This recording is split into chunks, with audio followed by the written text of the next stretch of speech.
Sta commuovendo il Veneto il gesto del piccolo Achille, che a 9 anni ha mandato da Mira i suoi 5 euro in una lettera indirizzata al sindaco di Roccapietore come contributo per poter rivedere gli alberi sulle montagne.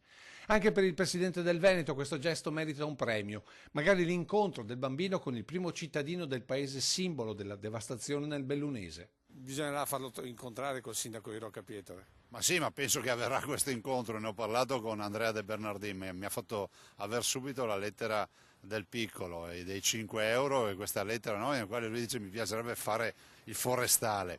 Beh, direi che è un bel segnale, no? Ma è un bel segnale anche di molti che versano, ci sono tanti bambini a dire il vero che mandano disegni, versano piccole cifre. Beh, Achille li rappresenta tutti, magari poi li metteremo tutti assieme a sti bimbi. Tanti piccoli Achille dunque, ma anche tanti adulti, famiglie, imprese e l'immagine di un Veneto che vuole sostenere concretamente con quello che ha la sua montagna. Grazie intanto a tutti per le prime donazioni. Pensate che i veneti hanno donato nel conto corrente della regione quasi 1 milione di euro, 8.500 versamenti più o meno, per una media di oltre 100 euro da versamento. Grazie a tutti, a chi ha versato 1 euro, a chi ne ha versati 10.000, grazie a tutti. Continuate a farlo, sosteneteci. Sostegno nella certezza garantita dalla Regione, dal suo governatore, che quanto versato finirà tutto in sostegno alle località colpite.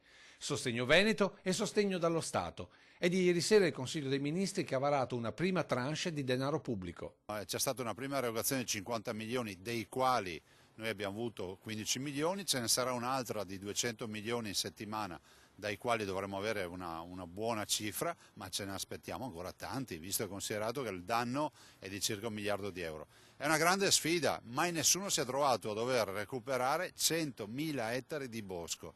È un terremoto con le case in piedi. 100.000 ettari di bosco è una novità assoluta anche nel campo delle catastrofi e del recupero di questi danni.